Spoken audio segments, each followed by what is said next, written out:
Well, this is so wonderful. Good evening and welcome to Shaping Shaker's Future, African American and the Arts. Thank you all for being here and creating this space of learning and dialogue as part of the Shaker Historical Society's Black History Month programming in partnership with the Shaker Heights Public Library. My name is Kate Walker, and I am the Operations and Events Manager at the Shaker Historical Society, but I'm also a Shaker Heights resident. And one of the many reasons that my husband and I decided to raise our family in Shaker Heights is its legacy of being one of the most progressive communities in Northeast Ohio, its commitment to diversity and tolerance. And while it's complicated, one of the things I admire most about our city is its passion and its continued commitment to education, change, and conversation regarding the issues of equity and inclusion. However, I do think it's important to acknowledge Shaker's history with race is much more complicated than its current reputation. Through my work at the Shaker Historical Society, I've learned so much about the unfortunate beginnings and ups and downs of Shaker's relationship with race and integration, including how far we have come from our founding.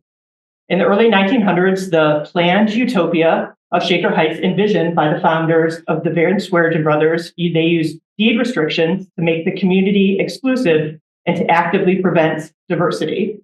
Then in the 1950s, many white families were fleeing when Black families were moving into Shaker Heights. And when a bomb was planted in the garage of John G. Pegg, an African-American lawyer in the Ludlow neighborhood, the community came together to form the Ludlow Community Association.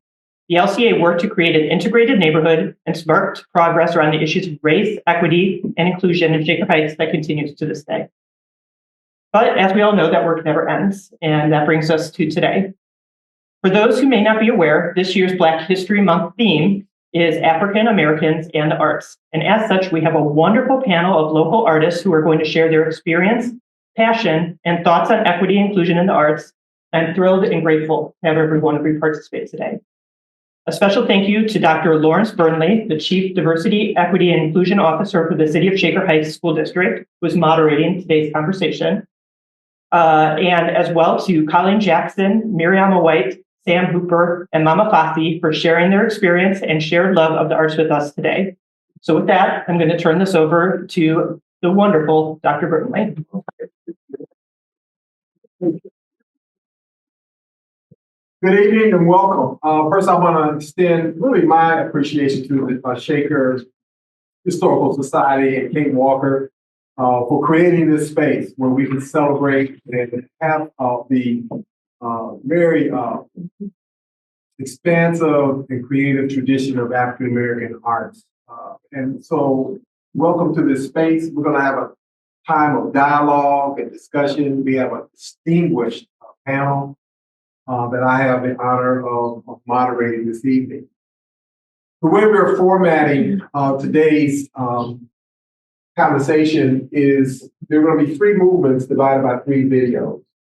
The videos are entitled The Evolution of Black Art, followed by the Black Arts Movement, a mini documentary, and we'll get through a part of the last one, Should Art Push You? Raise Up Current Black Artists.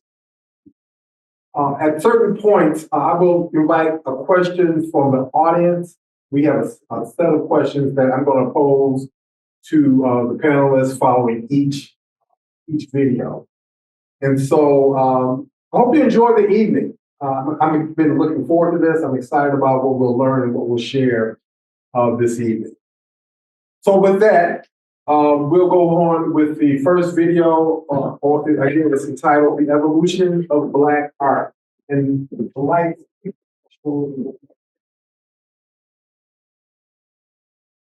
For those of you who are not here at the beginning, I just want to introduce our panelists. Here moving from my right to my left, Mama Fasi is accomplished, internationally known drummer and yoga priest. And we have next to her right, Sam Hooper, who is a well-known musician in his own right. Mariama Whyte, who is an actress. With the theater, that's a long history with the theater, and then also the theater background Colleen Jackson, who also serves as the Chief Diversity, Equity, and Inclusion Officer for the City of Chicago. So, my first question, I am struck by this quote from Paul Robeson in the film. He says, and I'll use his language, just as he did in terms of the gender pronouns, but he said, the artist must take sides. He must elect to fight for freedom or slavery. I have made my choice. I had no alternative. Question, how does African American culture and the African American experience influence Black theater and other African American art forms? Has this function changed significantly over time? Well, I'll jump in because I teach musical theater history at Baldwin Wallace Musical Theater Conservatory. We just did Showboat, and I showed that clip, and we talked about Paul Robeson and the singing. And it's interesting because every time they show it, they start with "Oh Mary River," but the first word on the stage when the curtain goes up, excuse my language, it's "I'll work on the Mississippi," and it's him singing it, and that's the first word you hear when it goes up. That's the second verse of that song, and that's how the show starts. And we talked about the fact that it was not our culture that was being seen in that era of American theater. That wasn't. It was we weren't in control of the narrative of the story that was told. Showboat was revolutionary in that they weren't in blackface, but it was still the portrayal of the happy Negro who loves working and he doesn't mind his station. Most of the scenes are them following behind, and it's about miscegenation and all those things. And then with the blackface portion of it, that is the first truly American theater art form was blackface, because everything else was derivative from operetta and from other places. Minstrelsy was the first American really form of that was only ours, all the way back to vaudeville. So, most of what was done had us in it, but it wasn't our telling of our stories. And so even though I love Old Man River, I can close my eyes and listen to it, I also know the fire in which it came out of. And I don't really see our stories and our culture till 20, 30 years past that.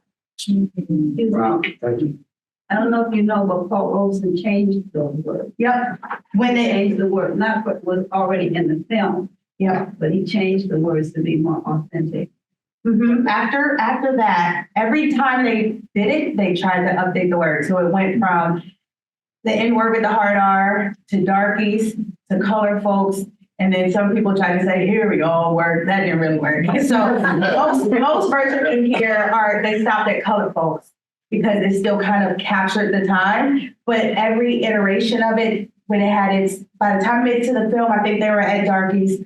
When it had its revival on Broadway in 32, they were at darkies as well. But then if you buy the script, like Get the Rights Now, it's probably going to say colorful.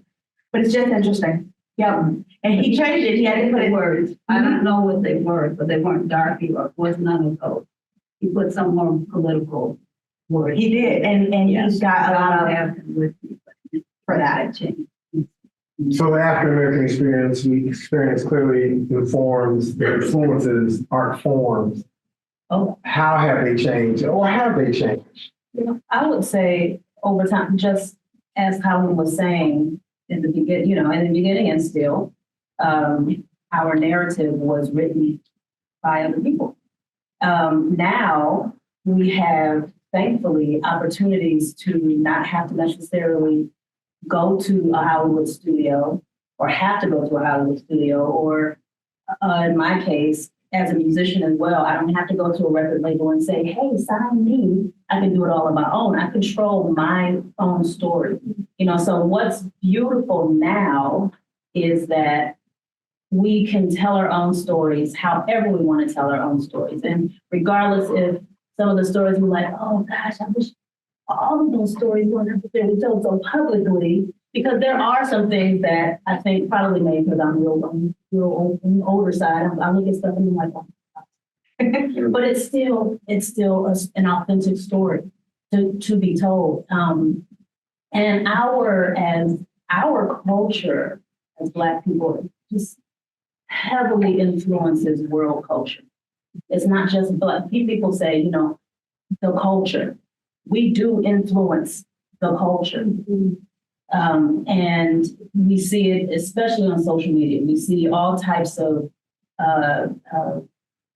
what people may call appropriation, but there are different types of opinions about that. But in terms of like, we have our way of dancing, our way of singing, our way of communicating, you know, and that influences so many different types of art forms. On one hand, I think it's beautiful that it does influence world culture. And then on another hand, like, okay, what can we do? What can we kind of just hone in and just keep for us? And not to say that we want to keep it to ourselves, but we want to have credit. So I think the credit thing goes back to kind of what you're talking about, the record labels and everything, with the getting control over our own distribution. And you know, we've always been able to make our own stuff, but as far as getting into the masses, getting to where it can influence other people, like the other scene in my rainy back Black Bottom, when they're talking about, you know, the guys getting the song stolen basically, and think about like Ray Charles, and he was able to, you know, get the right to the masters, and and you think about the struggle that Fasi went through to get his name, even, you know. But there's been the influence was always there. I remember when sampling first started happening, and you would go into a music store and you hit a keyboard, you hear James Brown, you know. And it's like, I'm like, is he getting paid for that? You know, so it's influence is always there. Fasi? Okay, as the old lady on the panel, at 74, I've gone through a lot of time with Black artists here in the United States and elsewhere. One thing I want to speak on is where he says artists must take sides, and also that we have no choice. I've been a teacher for 53 years. I'm one of the first African-American drummers, female drummers in the United States. I'm one of the first African-American women to wear a short afro in the city of Cleveland. So I've been rooted in culture from the beginning. So I go into schools and I'm teaching. And one instance, I remember I was at the school, and when I go and I teach drums, I don't just teach about how to hit the drum. I talk about the importance of the drum, not only in the past, but now. And I was teaching at a school for what they call incorrigible young African-American male students. And I started talking to them about what happened during slavery time when families were separated, and how the man, the father, would watch his wife be taken away, his daughter, his son, and he couldn't do anything about it because he was chained. And so I'd ask these children, you know, how does that make you feel? Angry, whatever. And after the class was over and I was scheduled to go back the next day, the person that invited me said, "Oh, Miss Thomas, just teach about the drums. Just the drum. Oh, we don't want you to talk about anything like that." And so I told her, if that's the case, I won't be back tomorrow because I'm taking a side. And my side is to tell the truth to my young people. So that's what I just want to say. How the kids Is there a question from the audience? We'll take one before we move to the next Well, I have one. Please talk a bit about, if you would, the role of African American art forms, and I think you've touched on this, but I want to invite you to expand a bit more. The role of African American art forms in the struggle for racial justice and other areas of human rights.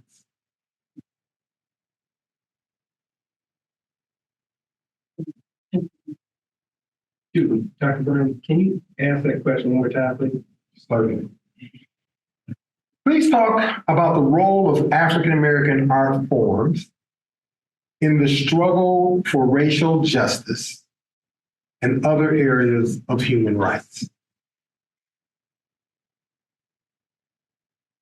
I'll say, I'm thinking of, I have so many different expressions that I absolutely love, but I would say music is the first one for me, and continues to be. And I'm seeing protests. I'm seeing the civil rights movement, and I'm seeing people marching and singing, and how music and brought people together. People said, we have to put this to song. Music is a universal language. And there were so many different songs during that time that didn't just bring Black people together, it brought the world together to be able to say, we shall overcome. This little light of mine. Music, these are songs that are still being sung today. And how important it is to have something that's not just words on the page, but that can actually lift your spirit. So you have hope. Music brings hope. And the fact that we have been able to go through so much struggle and still find a way to create out of the despair, create out of the struggle, and to bring hope and to bring light and to bring a sense of freedom in the music as we march, as we protest. So, and that's just one art form, but I think about that and how powerful that is to be able to bring people together through music, and it just continues to live on and continues to live on and continues to live on.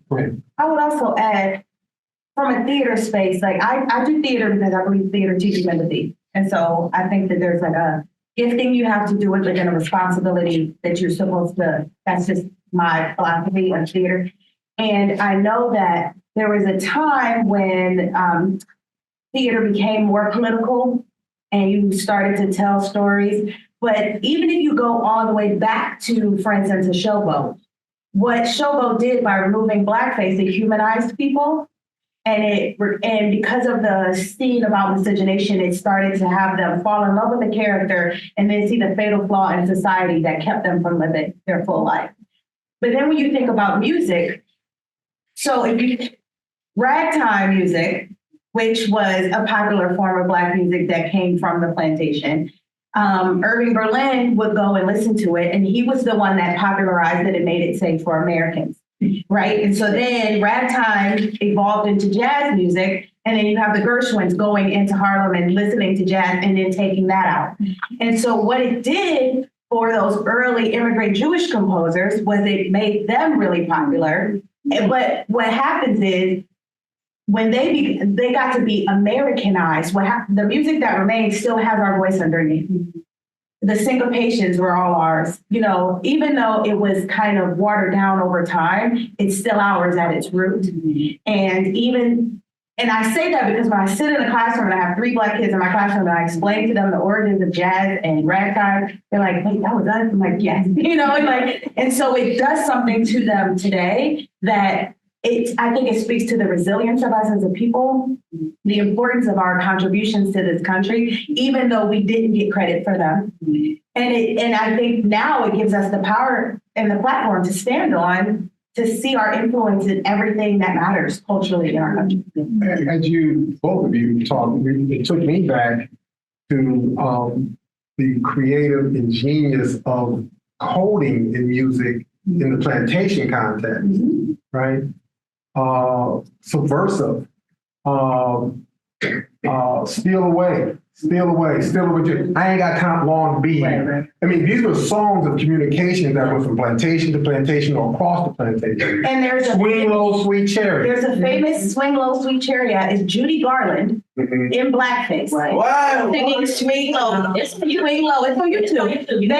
Most of the famous people from back then would take these songs. They had no idea what they were doing. And they didn't understand the importance of that song as a communication between enslaved people she's completely blacked up. She had her hair like Colleen singing Swing Low, Sweet Chariot.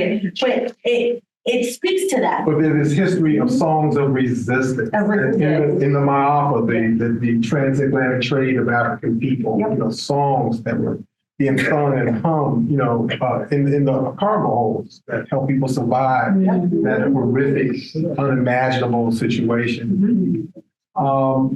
You can we'll get back to this later. We can lead to the early stages of hip hop. And we'll talk about that later in terms of some of the messages coming from our young people. Mama Fasi, say. I taught a class last night. Each young man was in my class. And I teach very differently. I don't know anybody that teaches the way that I teach. I'm a witness to that. For me, it's not about the beats. It's about this. And it's about hearing the ancestors speak. He experienced it last night, am I correct? Yes. That when I sit down to the drum and I start to play, the ancestors speak and tell me what to say on that drum. And it's actually speaking. And sometimes they want to sing a gospel through the drum. And I'll sit there and they'll just, find the rhythm that goes with it.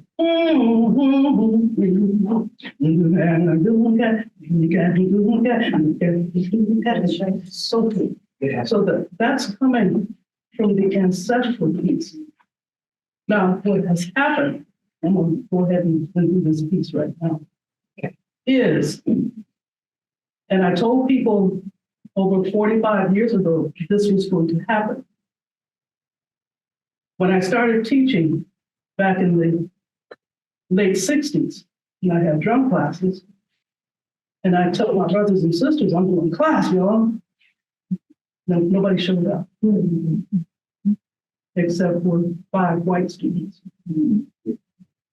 They came diligently to class, they paid the fee, and they learned. Then they started going to the continent and sitting at the feet of the master drummers. I said, at some point, they're not going to need us anymore. That point came about 25 years ago. They have all white African dance troupes. The clothing, the songs, the history, they know it all. And so now they are sitting in front of our children as if they created this. But I say, what had happened was, what had, Y'all catch that. we were told that everything that had to do with Africa was bad. Yes. The first thing, and I have a recording about this, the first thing they took away was our names. When you take a person's name away, you take all their history. Second thing was how we like to dress. Dress in regular, European clothes, took that away. Then they took the drum away. And they got to the point where I'd say, oh, come on, brother, come and play with me. I'm good. I'm good on that. That's okay. Because in our minds, it's primitive. It's a primitive form of music. It has no value. And until we can get to the place where our people understand that that's one of the most valuable things that we have, especially with drumming, then they'll continue to appropriate it and make money. They're making big money off the culture, big money off the culture. And they'll flaunt it in your face. Oh yeah, I just got back from Senegal. I was studying with the master for 3 months. Because they have the wherewithal to do it. They also understand the value of it. And I've seen little 10-year-old white girls play so beautifully. She doesn't know what she's playing, but she's hitting those beats right. She's imitating it very well. So I'm going to stop right there because I could go on, but we have to take value in what we have. Otherwise, we can't blame anybody else if they take value in it and go ahead and do what they want. That's true. Wow. I see this similar stuff happening with the blues. I mean, there's most of the blues artists are white. BB King is gone now, so I like Joe Bonamassa, he's all right, but he doesn't have the soul of BB King.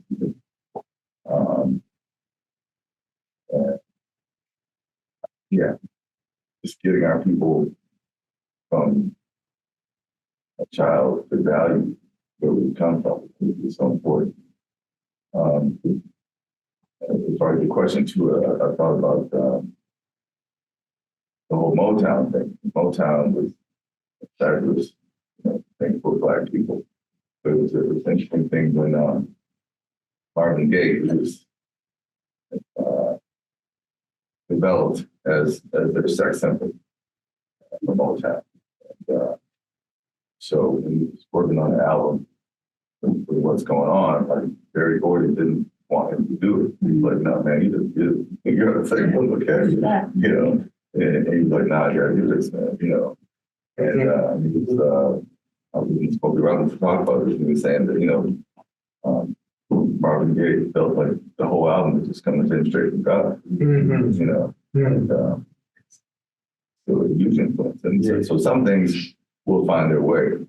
Yeah. This top selling album. Yeah.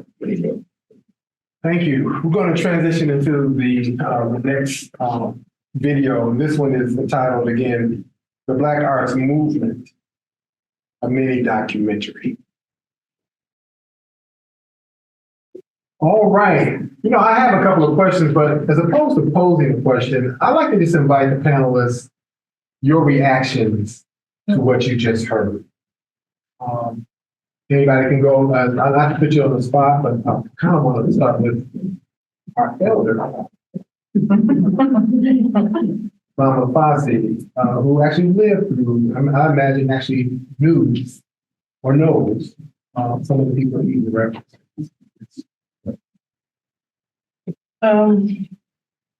I grew up in Cleveland, and I was around for the Buck riots. A lot of our people during that time period, I was between 15 and 16 years old, and had not come into my fullness of who I was going to be in terms of a musician or an artist. But I did know that I wanted to embrace my culture. I didn't know how I could do it, but listening to some of the music that was being played during that time period, I started getting little glimpses of what I was supposed to do as an African American living in the United States. And so I never said I was a political person, but I guess I was, because I wanted to see change in my neighborhoods. I wanted to see change. And I had to figure out how, just like Mira did, how to use my art to make that happen. And so I did use my drum to do that with young people. Can I speak on what's going on now? Yes, please. I'm presently located in the town of West Africa, but I'm here to give a knee replacement. And I needed a place to stay. And the place I ended up staying has a young man there who has some mental health issues. and he's not the only. A great deal of our young people, especially our young African American men, have mental health issues that have not been dealt with. And it goes all the way back to what I was talking about before. So he plays the music in the house.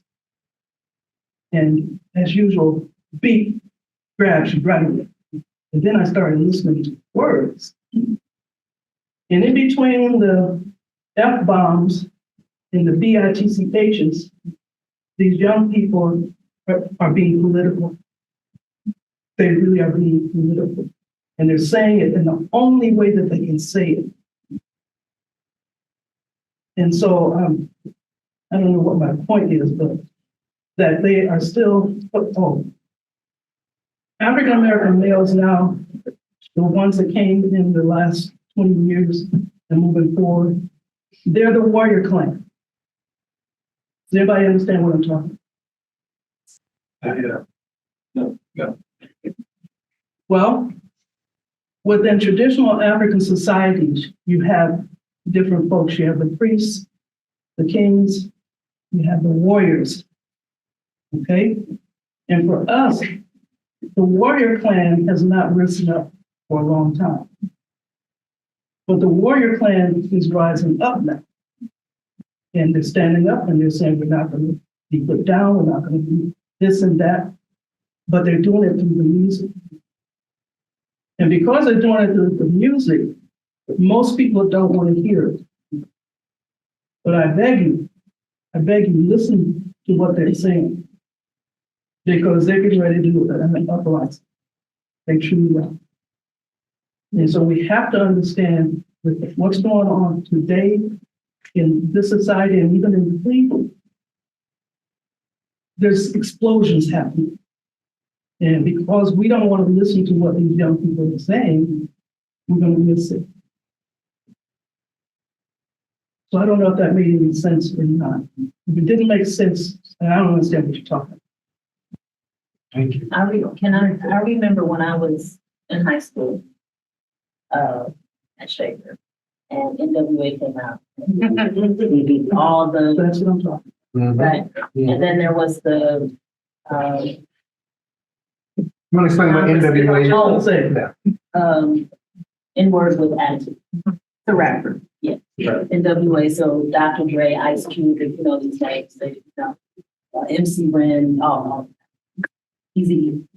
I saw them at the Crush. Back in the day, I was into just like, but you know, and my mother knew I listened to, but I don't think I played them very loud in the house. But they were saying something, and I mean, the whole world knows them now.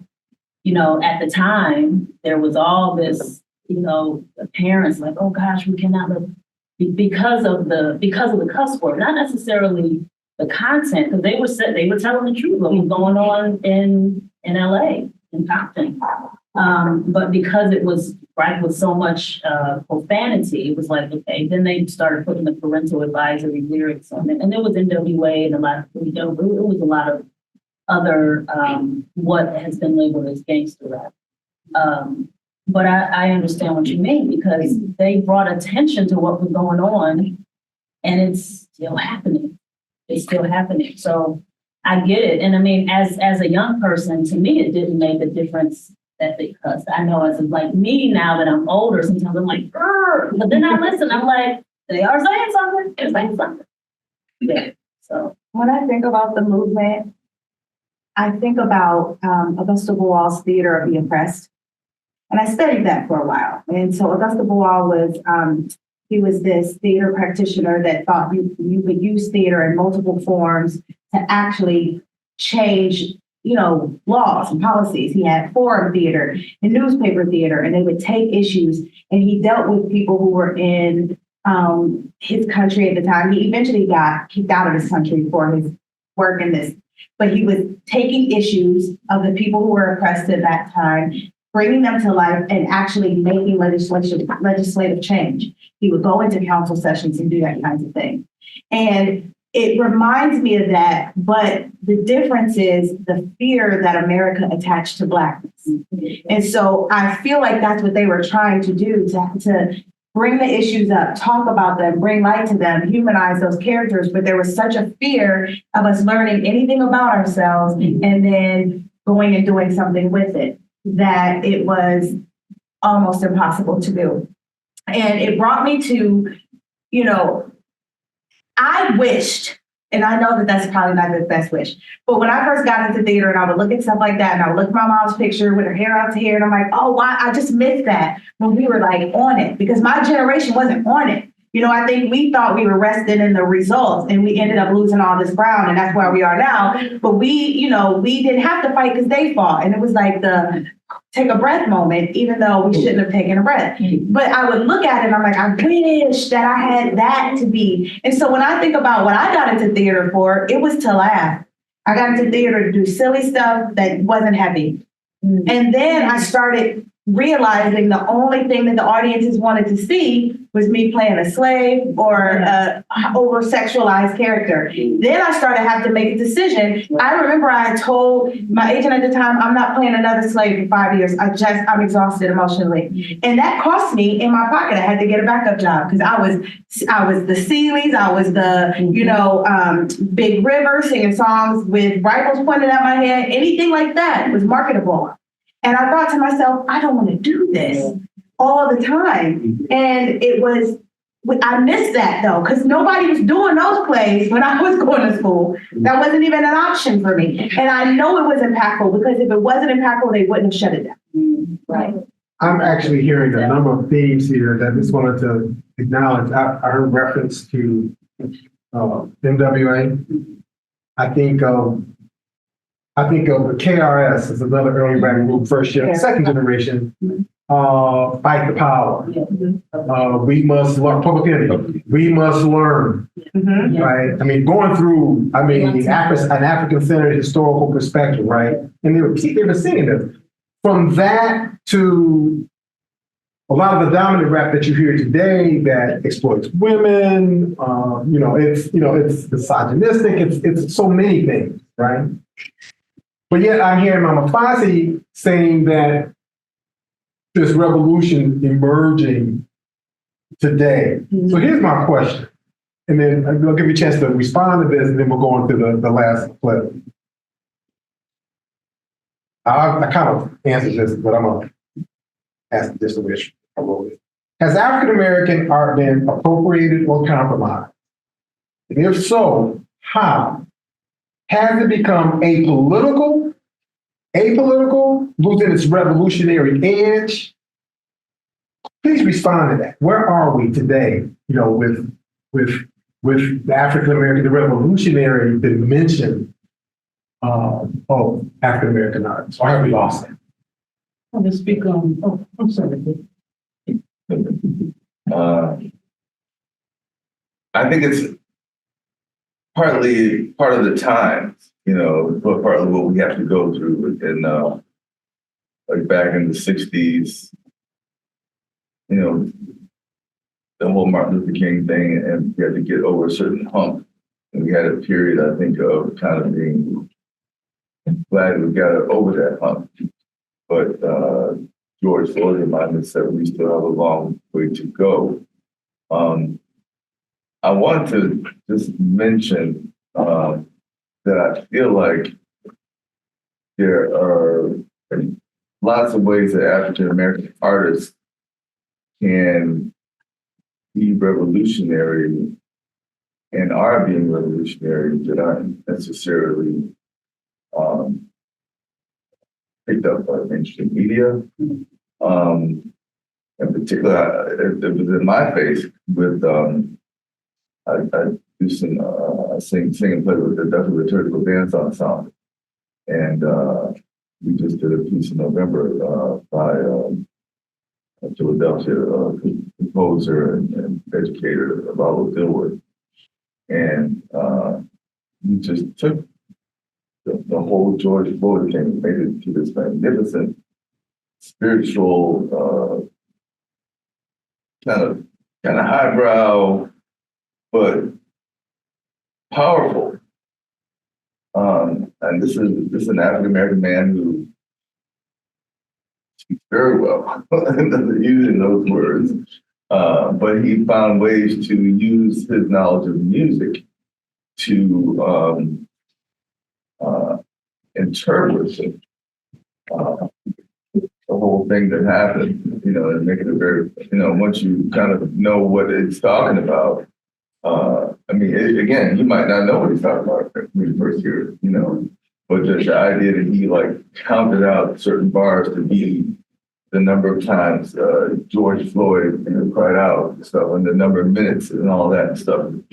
I just feel like just an eye-opening to me. It's like, we have power on so many different levels and can impact on so many different levels. I just would add that Black joy is also revolutionary. And so much of the art that is marketable is based on Black trauma. And we never really see happy stories about us. They don't sell tickets anyway. That's the argument, right?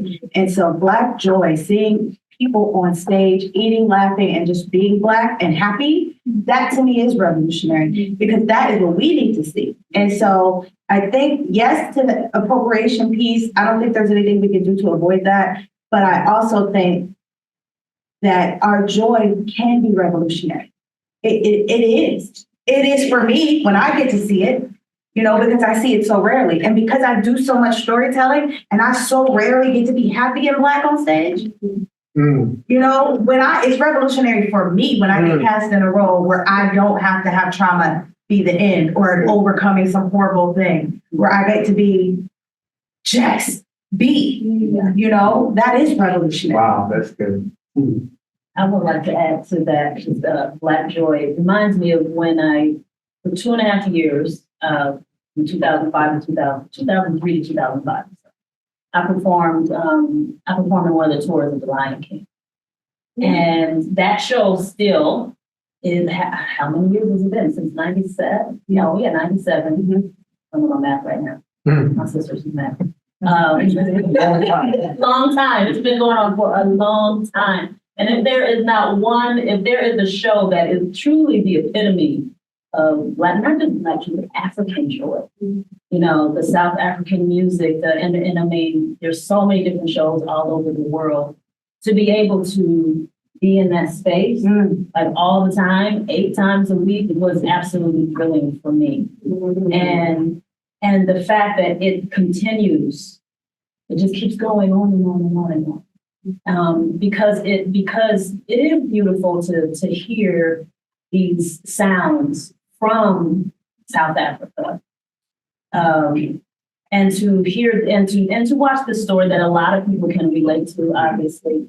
But that it's powerful. And in the beginning, people were like, "Oh, I don't know about these puppets and stuff." But then people saw this story of resilience that Black people are able to share over and over again and again, to be able to be hired, because it also, it's just, it employs, it keeps employing. They called me last March. I was like, I can't come back yet. But you never know, right? Thank you. So much I want to say. You got time.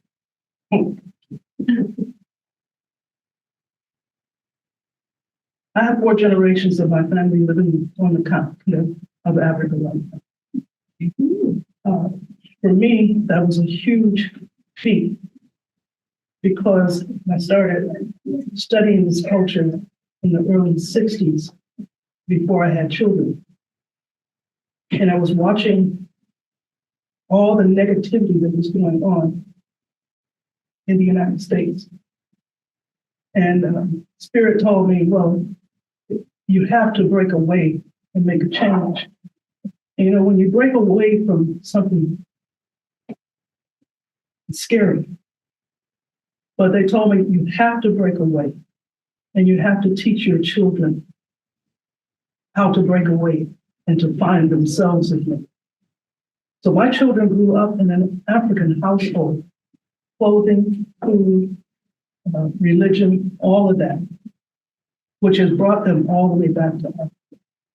The last one to come was my son, who is a single parent with an autistic child and another child. And my oldest granddaughter said, I almost didn't come to Africa because all my friends and even some of my teachers said I would be living in a mud hut and that I would be chased by animals. And when she was talking to me, we were outside and she was standing on a rock looking out at the ocean. And she turned to me and she said, Nana, they don't know what they're missing. And this is true. People don't know what they're missing because they believe the hype about who we are. For me, our savior is in our culture and not being afraid of our culture, not being afraid to teach it, not being afraid to live it and to speak about it. For me, that's truly the same. And that's in theater and everywhere else.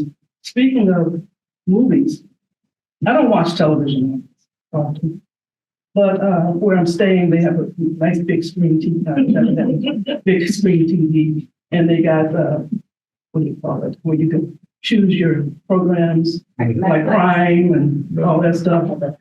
So there's one that's called Freebie. I go on that one all the time. It's free. And I started noticing something. Same as you. Everything I looked at in terms of African American people was violence, beating, rape, all kinds of stuff. And I'm going, what? Where is the stuff to bring us up, to feed us?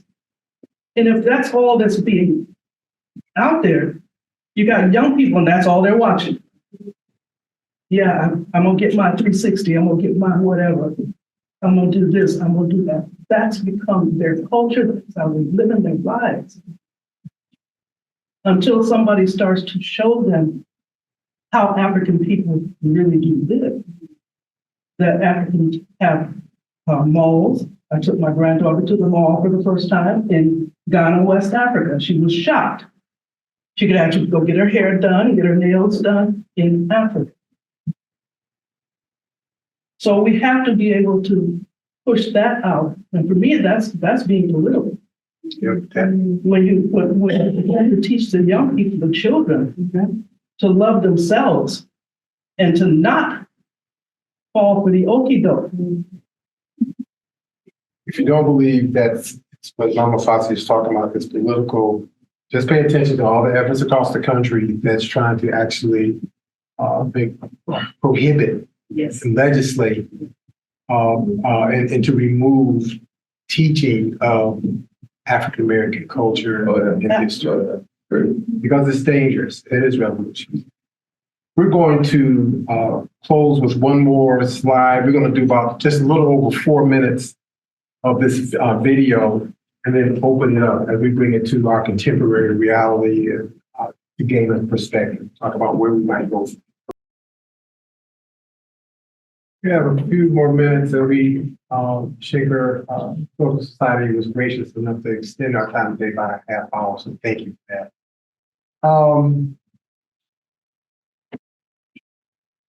What's the state of African American art today? What did you hear in this speech?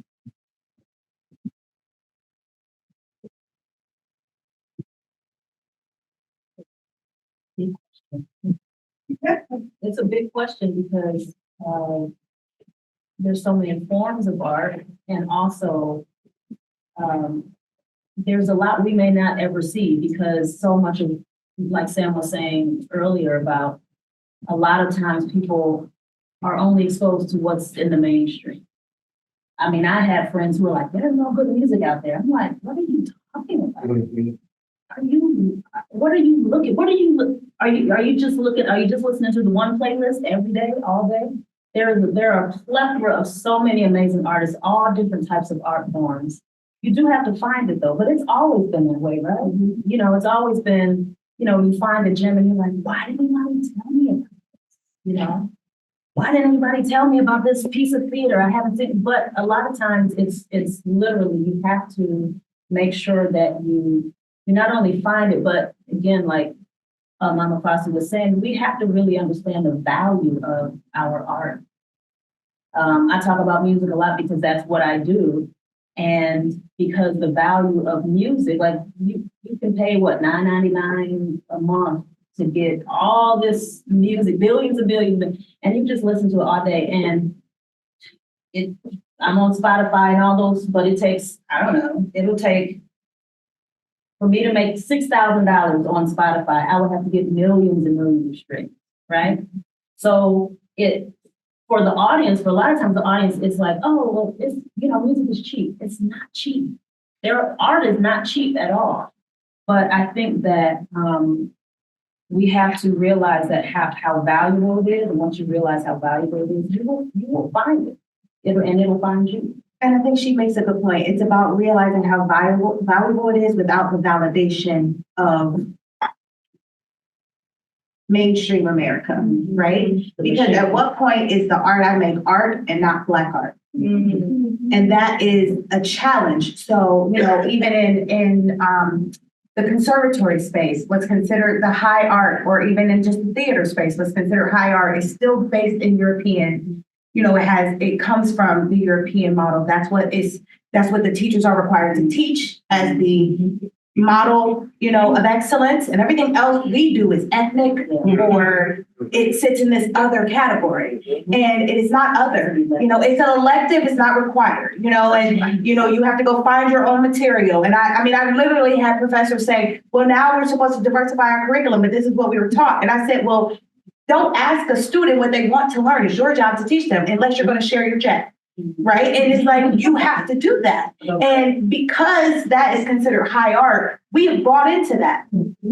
Every time we walk away from an award show, it's like, why are we waiting for the Grammys to tell us we're good enough? Why are we waiting to be acknowledged in the Oscars? It's a whole, but until we decide that it is valuable without validation from other, and we stop fitting nicely into the category we've been put in, that's the only reason why appropriation can happen so much, because we got to sit over here. Somebody comes and does the thing we've been doing for 400 years, and they happen to be white, and they're like, look how and so I think that's the status of our art form, because we want to embrace our Africanness and our Blackness and our art, and we want to be recognized for it. I'm not saying you're not going to take my skin off me, but my art is still art because I'm a person who makes art. I just happen to be Black and super dope. What I mean?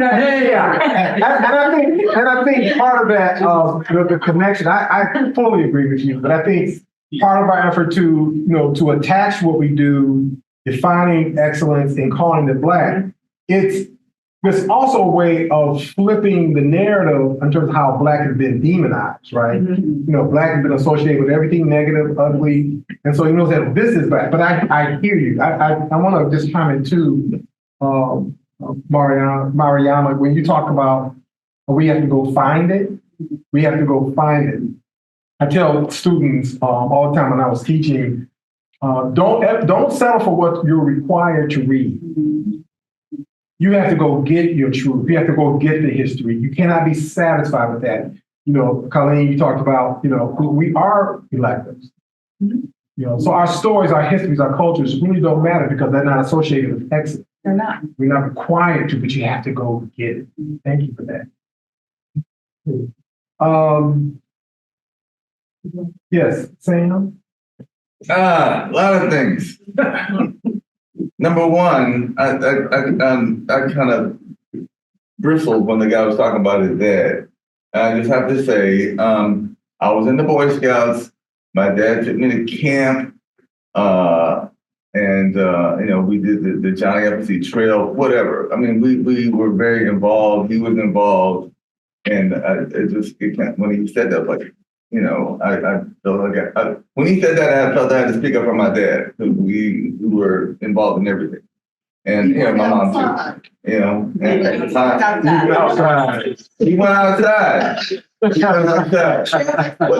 we didn't have a minivan, because they didn't have minivans, but we had a station wagon. Same thing. And I think, we need to, not what we need to, I feel like as humans, you know, what she was talking about with the TV and everything, and that's just not just a Black thing, that's everywhere. I mean, the things that seem to sell most on television, unless you're talking about a reality show, is a lot of violence. And I mean, and I started to get a little bit hooked in the Yellowstone because I've heard so much about it, and it's finally on regular TV, and I'm like, and a friend of mine has a song on there. I was like, oh great, but I'm like, these people are miserable and despicable. I'm like, you know, so I'm gonna say this. I have a friend who is still on TV in a different world. Please check that out. It's a lot of fun. I think that Abbott Elementary is a lot of fun. You know, it's good to see Black people having fun. Yes. You know, Black joy. and I forget what something else I was gonna say, but and I feel like, yeah, in with what we're doing with our art. Yeah, also another thing that the artist was saying, he was talking about, you know, if you're not confronting or disrupting, if you're not disrupting, you're not making art. And I'm like, you know, disrupting is fine, but I go to art because of the joy of it. You know, I sat in the car and listened to a song last night that I hadn't heard in a long time, and just listened to it over and over again, especially the drums in the beginning, because I loved it. You know, it was joyful. You know, it wasn't disrupting. It was uplifting my whole spirit. That's all I'm saying. Mama Fasi is going to close us, and before we close, I just want to maybe just bring together two seemingly points that exist on opposite ends of the spectrum. Mama Fasi talked about looking at free TV and seeing all the violence, and it made the point that our kids are watching that. This brother in the film, I hate myself. In the video, talked about pouring into kids. Something's going to be poured into our kids, Right. regardless. It's really up to us in terms of what's going to be poured into them. You know, what are we going to pour into them? That's the question. That's the challenge to myself. And so I want to thank you this evening. I don't know if you have closing words, but Mama Fasi is going to close us in a special way. And I want to thank the Shaker the Shaker Historical Society. Hey Walker, thank you so much for being here. Thank you to our wonderful panelists. And thank each of you for being here in this space tonight. Give yourselves a hand. Okay. I got a question. Do you like me? Yes. You don't sound too sure. I love you, Mama. I love me. I said, do you like me? Yes. And I like you too. So I'm going to demonstrate how my art works. I have taught in the juvenile justice system with young felons. I've taught at Grafton, the big guys. I've taught at Marysville with all the women. And this always works. Employ me. Thank you. Say, I like you. I like you. Now say it this way. I like you, you like me. I like you, you like me. Now say it this way. I like you, you like me. And I like you. And I like you, and you like me. and I like you. And I like you. Okay, y'all got that. Now, my other two panelists. You ready to play? All right, okay. Say doom taka tack, doom taka tack. Doom taka tack. That's all you gotta do, okay? Okay. So you ready? Yeah. I like you.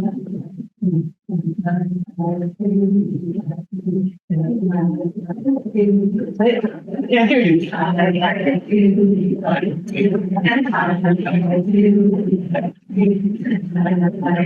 Keep going. Keep going. Now I want you to get up and walk around the room and tell it to somebody. Somebody you don't know. Look them in the face. All the way around the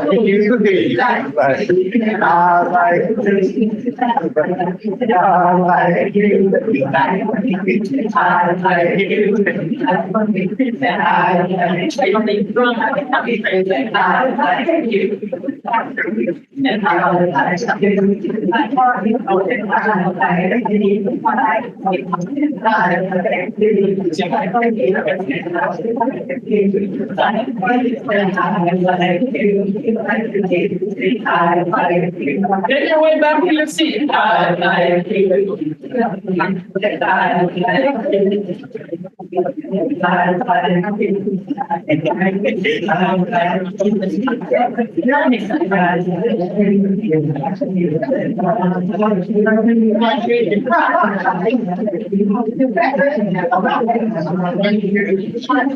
right, y'all, come on back. Come on back now.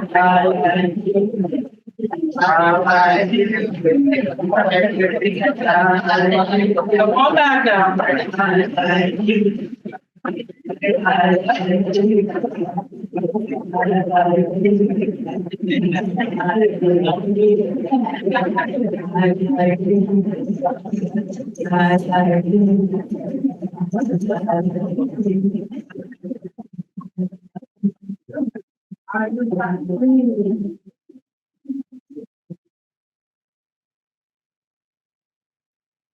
How we feeling?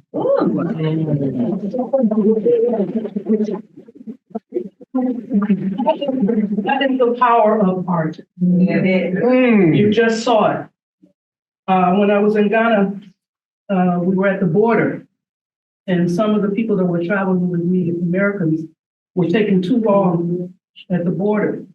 And so some of the Ghanaians were already on the bus and they're ready to go. Now they're pissed off. They're holding up. And when our people got on the bus, they were still fussing. And I started, and before you knew it, the whole bus was singing that and they were laughing. Oh, wow. That is the power of music and art, is to be able to change something that's negative to something positive in a gentle way. What a wonderful way to thank you.